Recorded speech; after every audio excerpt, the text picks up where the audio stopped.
Uf, muy densa. Se llama Secretos en el Paraíso. Es el primer cuento de un libro, Tiempo al Cuento, de Alejandro Chavarría. La premisa arranca con una imagen potentísima. Un hombre, Marcelo, que, tras la muerte de su esposa, dedica su vida a plantar unos árboles muy especiales, unos paraísos japoneses únicos en la región, como un monumento viviente a su amor. Y un día de la nada, este hombre desaparece. Y esa desaparición, bueno, abre la caja de Pandora. Nuestra misión hoy es, creo, meternos en el barro de este pueblo, que parece tan tranquilo, para analizar el simbolismo, claro, pero también los dilemas de una comunidad que parece devorar a los suyos. Totalmente. Y sobre todo, vamos a hablar de una forma de justicia muy, muy particular. Una que no se encuentra en los juzgados, sino que literalmente brota de la tierra. Me encanta esa idea. Es una historia sobre el duelo, sí, pero también sobre la traición y cómo los secretos siempre de alguna forma encuentran la luz. Ok, vamos a desmenuzar esto. Lo primero, el gesto de Marcelo. Es clave entender que no está plantando árboles porque le sobraba tiempo. No. No, para nada. Es un ritual. Es un acto de devoción casi religioso. El cuento nos dice que su esposa, en sus últimos días en un hospital en Japón, tenía un arbolito de estos a su lado. Y él se trae las semillas, investiga cómo hacer que sobrevivan en un clima que no es el suyo, allá en General Sarmiento. O sea, está construyendo un santuario. Totalmente. Y hay un detalle ahí que me parece fundamental. A ver. Al rodear la casa con estos árboles, no solo está creando un monumento, está creando una frontera. Una fortaleza de memoria. Exacto. Una fortaleza de memoria. Cada árbol es un ancla para que el recuerdo de su esposa no se diluya. ¿Es un acto de amor? Sin duda. Pero si lo miramos con un poco más de frialdad, no es también un acto de aislamiento. Está, en esencia, eligiendo el mundo que construyó con ella por sobre el mundo de los vivos que lo rodea. Es un muy buen punto. Quizás es una devoción tan intensa que roza la obsesión. Podría ser. Él se encierra en ese paraíso personal, y es precisamente esa pureza o esa obsesión lo que hace que la reacción del pueblo sea tan chocante. Uf, sí. Porque Marcelo desaparece. ¿Y qué es lo primero que sale a la luz? ¿La preocupación? No, el dinero. Exacto.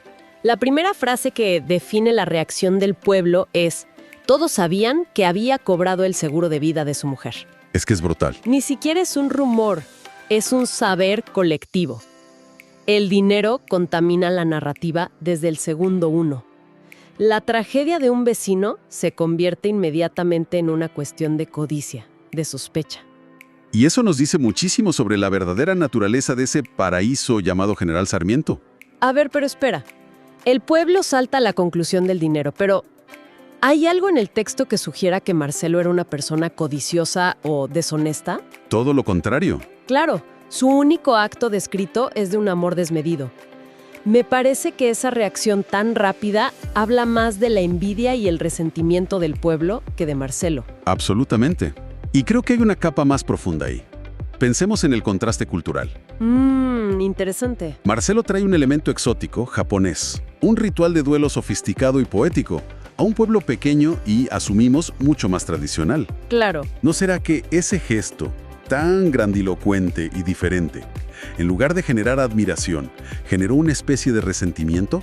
Como si su dolor fuera demasiado especial. O sea, la gente no lo entendía. Exacto. Y lo que no entendemos, a menudo lo reducimos a lo más básico que conocemos. El dinero. El dinero. Es más fácil pensar, ¿lo hizo por la plata?, que aceptar que alguien pueda amar de una forma tan profunda. Y a partir de ahí, todo se descompone. Sí, se vuelve un circo. El dolor de Marcelo se convierte en un circo mediático. Llegan los canales de televisión, la gente inventa hipótesis escabrosas, como dice el cuento, hasta hablan de ovnis. La tragedia personal se vuelve un producto de consumo, un entretenimiento para matar el aburrimiento. Y en el centro de toda esa podredumbre moral está Alberto, el ferretero. El autor nos da un solo dato sobre él, pero es un dato que te congela la sangre. Era compañero de colegio de Marcelo. Exacto. Esto es lo que eleva la historia. No es un crimen anónimo, no es un robo que salió mal. Es una traición íntima. Es alguien que lo conocía, que seguramente vio su sufrimiento que quizás hasta le vendió las herramientas para cuidar su jardín. Y esa cercanía es lo que lo hace tan desolador. El cuento es brillante en no darnos el motivo. Cierto. Nunca hay una confesión.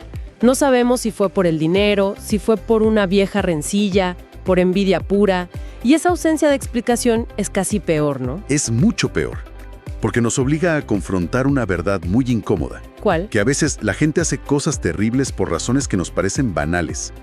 Que un vínculo de toda una vida se puede romper por pura y simple codicia. Entonces, si lo vemos en perspectiva, tenemos una falla en cadena de todos los sistemas humanos. Totalmente. Falla la comunidad, que en lugar de apoyar, juzga y condena.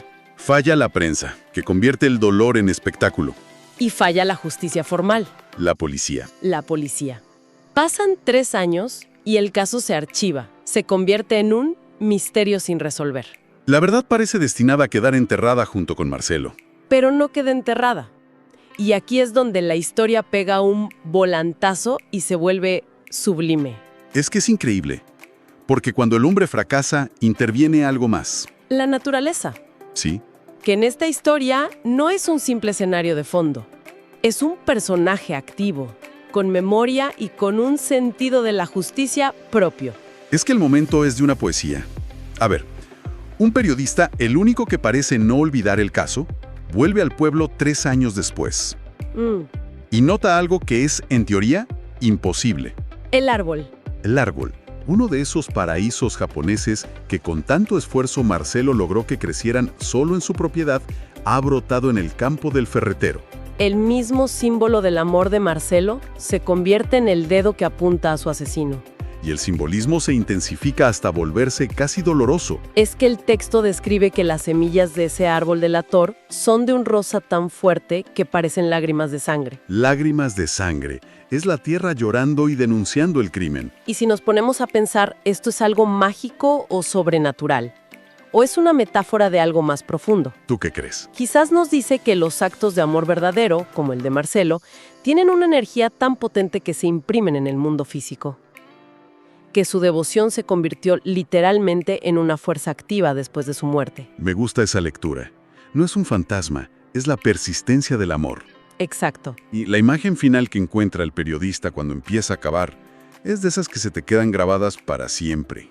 Las raíces del árbol abrazaban el cadáver de Marcelo como protegiéndolo. Es brutal y tierno a la vez. No solo lo delata, sino que lo cuida. El monumento que él construyó para su esposa, ahora la naturaleza lo construye para él sobre su propio cuerpo. Cierra el círculo de una manera perfecta. El texto lo dice explícitamente, ¿no? Ese árbol creció desde su corazón. Dando las semillas más puras. El amor que él plantó es lo que finalmente le trae justicia. Es un ciclo completo que opera totalmente al margen del sistema legal. Y esto se confirma con el final. El ferretero es arrestado, encuentran el ADN de Marcelo en sus botas, pero nunca confiesa. Nunca. Para el mundo, la causa de la muerte sigue siendo un misterio. Y la frase final del cuento te deja helado. Ni ente policial ni en la boca de un asesino.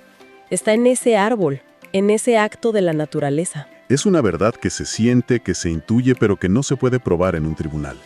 Y te deja pensando en cuántas verdades operan así en el mundo. Nos deja con esa idea de una justicia poética, casi mística, y con la sensación de que como lectores llegamos hasta el borde del misterio, pero no podemos cruzarlo. Sí. Y justo cuando uno piensa que esa es toda la verdad que vamos a tener, que el resto queda sellado para siempre en la ficción, nos enteramos de algo que le da una vuelta de tuerca a todo este asunto. Totalmente. Justo cuando nos resignamos a que el secreto se quede en el paraíso, resulta que el autor, Alejandro Echavarría, nos dejó una llave. Una llave. Sí. Hay una noticia sobre este libro que es por lo menos sorprendente. Parece que hay una forma de seguir investigando por nuestra cuenta.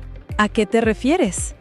Porque el cuento cierra de una forma muy contundente. A que la historia ya no termina en la última página. A ver, explícate. El autor desarrolló una experiencia interactiva para acompañar sus cuentos. Creó un chat con inteligencia artificial que permite a los lectores hablar directamente con los personajes de la historia. Espera. Un momento. ¿Hablar con los personajes? ¿Cómo es eso? Tal cual lo oyes. Uno puede interrogarlos. Exacto. Ya no somos solo espectadores pasivos. La propuesta es que se puede entrevistar a los personajes, pedirles explicaciones, conocer su versión de los hechos. Descubrir detalles que no están en el texto. Justo. Es como romper la cuarta pared. La lectura deja de ser una calle de un solo sentido y se convierte en un diálogo. ¡Wow! Eso es fascinante. Y a la vez, plantea un montón de preguntas. Sí, claro. Estamos viendo cómo la tecnología y la literatura empiezan a mezclarse de formas que eran ciencia ficción hace nada. Pero aplicado a este cuento, imagínate poder chatear con Alberto, el ferretero. Texto. En la historia, su silencio es su única defensa. Nunca confiesa. Ahí está la clave. Poder preguntarle, texto a texto. ¿Por qué lo hiciste? ¿Valió la pena por el dinero? ¿Qué sentiste cuando viste que ese arbolito rosa empezaba a crecer en tu campo? ¿No te dio miedo? ¿No sentiste que Marcelo te estaba hablando desde la tumba? Podríamos confrontarlo con todo lo que acabamos de analizar. Sería una experiencia increíble. Ver si su versión en el chat mantiene ese silencio de piedra. Si inventa una coartada, o sí. O si se quiebra. O sí, presionado con las preguntas correctas, finalmente se quiebra y cuenta la verdad. Ahora, esto me lleva a una pregunta casi filosófica. ¿Cuál? ¿La verdad que te pueda dar una IA, programada para actuar como el personaje, cuenta como un cierre real para la historia? Es una pregunta buenísima. ¿No le quita un poco la magia al final que construyó el autor? Podría ser. Digo, si el ferretero te lo confiesa todo en un chat, ¿no se pierde esa idea tan potente de que la verdad sigue en el paraíso? Tal vez. O tal vez es una nueva capa de la experiencia. Quizás no se trata de obtener una confesión simple, un sí, fui yo. Claro. A lo mejor lo interesante es explorar la psicología del personaje a través de sus negaciones, de sus mentiras, de sus justificaciones. Te permite como lector convertirte en una especie de psicólogo. O detective. Que puede indagar en la mente del culpable de una forma que ni la policía pudo. No sé si la respuesta de la IA es canon, pero definitivamente es una nueva forma de co-crear la historia. Visto así, Secretos en el Paraíso nos ofrece una doble experiencia. Definitivamente. Por un lado, un cuento clásico, simbólico, sobre el amor, la pérdida y una justicia que trasciende lo humano. Y por otro, una puerta de entrada al futuro de la narrativa. Una herramienta para volvernos parte activa del misterio que acabamos de leer. Y aquí queda una reflexión final para quien nos escucha. La historia original nos dice que la verdad la revela la naturaleza, a través de un árbol que crece desde el corazón de la víctima. Es una revelación orgánica, poética, lenta. Instantánea, directa, interactiva. ¿Qué secretos podrá desenterrar un lector curioso con una IA que un periodista y un policía no pudieron encontrar en 3 años? Y sobre todo, ¿qué nos dice eso sobre las nuevas formas que tenemos de contar y de vivir las historias? La invitación está hecha. Lean el cuento. Dejen que su atmósfera los atrape. Y luego, si se atreven, ¿desafíen a los personajes en el chat? Vean si pueden hacer que Alberto, el ferretero, finalmente rompa su silencio.